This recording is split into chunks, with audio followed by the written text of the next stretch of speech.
So, what else? Tingnan, ito grabe, sobrang ganda guys, kasi nakikita natin na nagiging makulay talaga yung mundo. Yung iba sa inyo guys, na parang nagro-roller coaster kayo sa buhay nyo. Ibig sabihin, minsan masaya, minsan malungkot. Masaya kayo na, masaya naman kayo sa buhay, pero parang nalulungkot din kayo. Kasi nga, yung iba sa inyo, parang nadidisappoint kayo. Ayan o, parang feeling nyo, itong disappointments na to guys, parang feeling nyo, hindi kayo makawala dun sa mga obligations no? Obligations nyo sa loob ng bahay to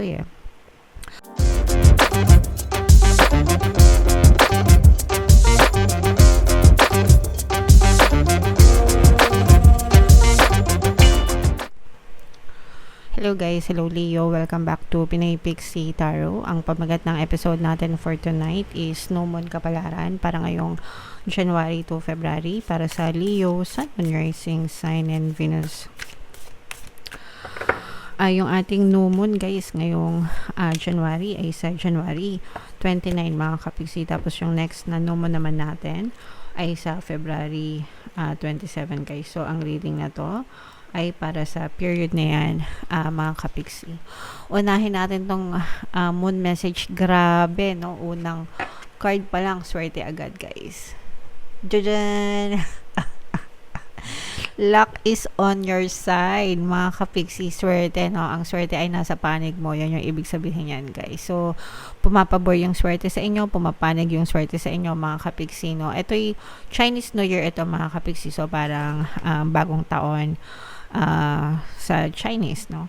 Sa lunar calendar, guys. So napakaganda, 'di ba? So simula pa lang i-mind nyo na agad sa comment section, mind excuse me, mind swerte, mind good luck, mind good fortune, mind nasa panig ko ang swerte, swerte ako, no? Swerte ako sa lahat ng aspeto ng buhay ko. Pwede nyo rin guys pakinggan yung mga pampaswerte subliminals natin, no? Lalo na yung bago, yung pampaswerte sa 2025 para talaga maging maswerte kayo and maakit nyo yung swerte sa buhay nyo. Attune to the moon guys, count your blessings literally, no? Write them down or say them out loud. So, ito talaga guys yung isang sikreto para maging receptive kayo. Ibig sabihin na receptive, ready to receive ng mga blessings. The more na nagtithank you kayo guys sa mga blessings na meron kayo, literally, as in bilangan yung mga blessings nyo sa araw-araw. Imbis na magreklamo kayo dun sa mga wala kayo, ipagpasalamat nyo yung mga bagay na meron kayo, maliit man or malaki, mga kapixie. The more na ginagawa nyo yan, the more na pinapansin nyo yung mga blessings nyo, the more na lalo kayong pagpapalain guys, no? So you can write them down or sabihin nyo lang, isipin nyo lang, mga kapixie, you will be so blessed talaga. Okay? Additional meanings for this card guys, you need to laugh more, mga kapixie. So, ang sabi, hindi ko alam kung guys, kung nanonood kayo ng mga Chinese drama, K-drama, ganyan. So, may mga streaming sites naman, di ba? Yun yung uso ngayon. Sa View, nandun yung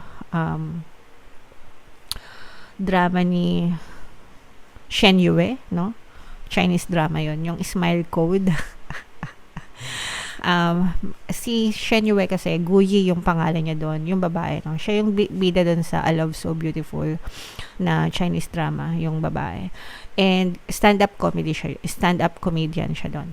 And sabi niya, laughter is the best stress reliever, or laughter is the best pain reliever for life or in life, no? So totoo naman, 'di ba, kapag tumatawa kayo, nawawala yung mga negative na nararamdaman nyo, nakalimutan yung mga problema nyo. That's why kapag nasa mga depressed state kayo, huwag kayong manood ng mga drama na nakakaiyak. Dapat ang pinapanood natin yung mga variety shows na nakakatawa, di ba? Para maibsan. Okay, mga vlogs, di ba? Marami ng mga vlogs sa YouTube.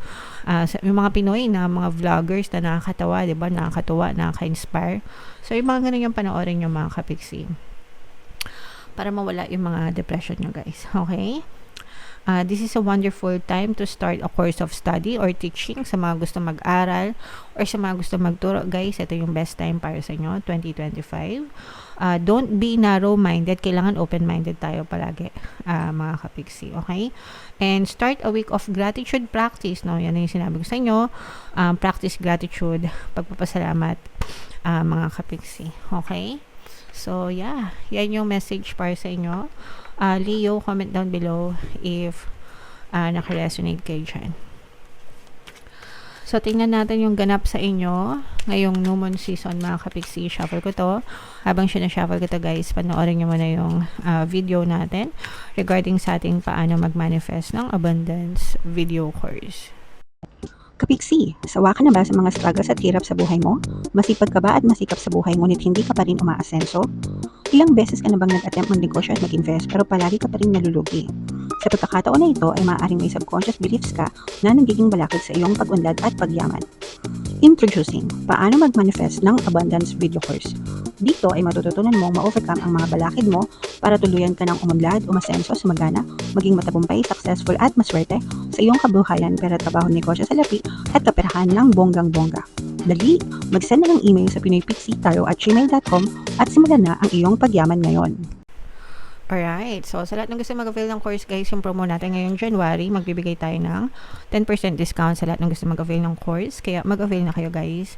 And meron din tayong another course, paano mawala ang third party at magkaroon ng harmonious na relationship para mawala yung mga sabit sa relasyon nyo, guys. 10% discount until January 31. And abangan nyo yung bagong course natin sa February, guys. Paano pabalikin si ex, revise breakup. Abangan nyo sa February, guys.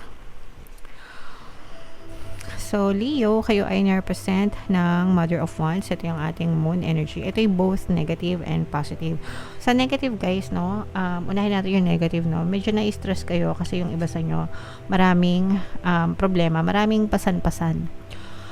Maraming pasan-pasan. Ibig sabihin, for some of you guys, pwedeng maraming umaasa sa inyo, sa buhay nyo. Pwedeng breadwinner kayo, ganyan. And pwedeng hindi lang parang let's say for example meron ka ng immediate family, may asawa ka ng mga anak, tapos parang yung iba sa inyo nagpo-provide pa rin kayo sa family nyo na magulang nyo or yung mga kapatid nyo, tapos kasama pa yung extended family like yung mga pamangkin, ganyan. Parang majority ng gastos sa inyo, guys. And although yung iba naman sa inyo, guys, masaya naman kayo na nakatulong sa pamilya nyo, pero hindi pa rin maiwasan na nai-stress kayo kasi yung burden, kumbaga, salo-salo nyo lahat. And humingi kayo ng tulong sa kanila, guys, na pag hindi nyo na kaya, sabihin nyo, 'di ba? Hindi naman kayo si Superman or si Wonder Woman para kayanin ang lahat, 'di ba? So sabi nga dun sa movie ni Vice Ganda, although hindi ko napanood, no, nakita ko lang sa trailer. Sino ba nagsabi na isa lang yung dapat na breadwinner sa pamilya? Bakit hindi ba kailangan na, hindi ba dapat tulong-tulong, 'di ba? Which is tama naman. So humingi kayo ng tulong sa kanila para tulong-tulong kayo, the more the merrier, 'di ba?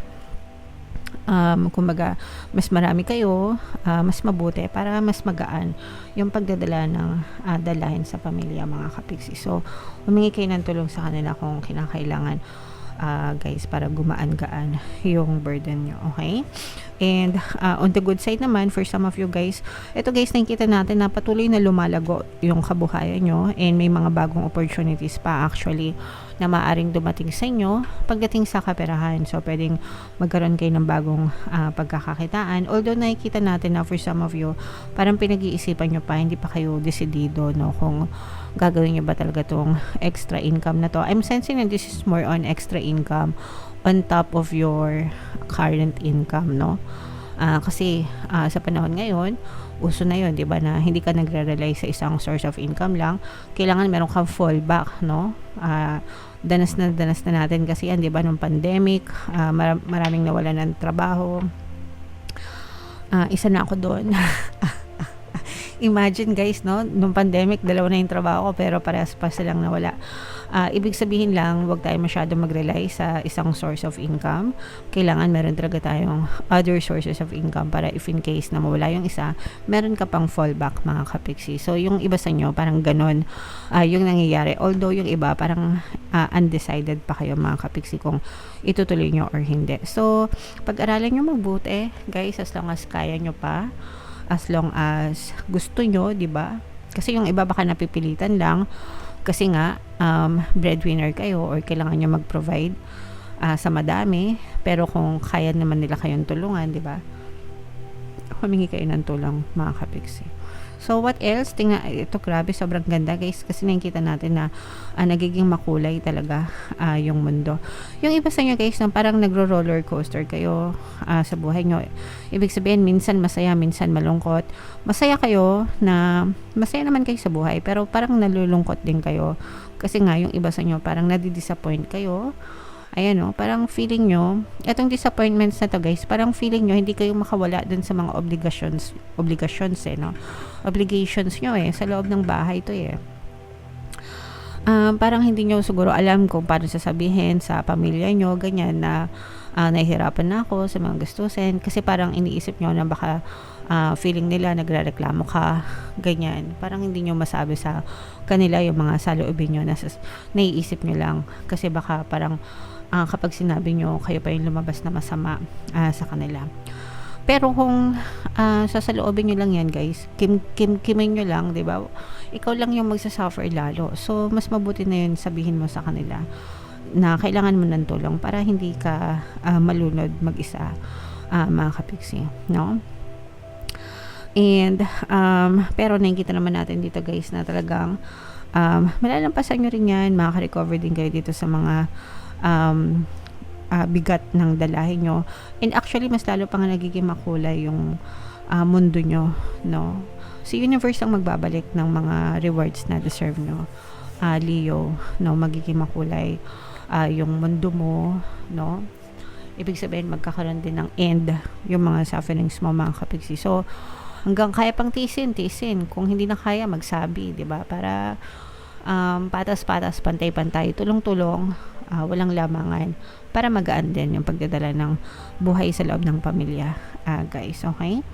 So, comment down below if feeling nyo naka-resonate kayo dyan, mga kapiksi, yung mga magagandang dito na energy, itong mga recovery, itong makulay na buhay, yan, i-mind yan, tsaka itong mga new opportunities sa money, i-mind nyo na yan sa comment section, mga kapiksi.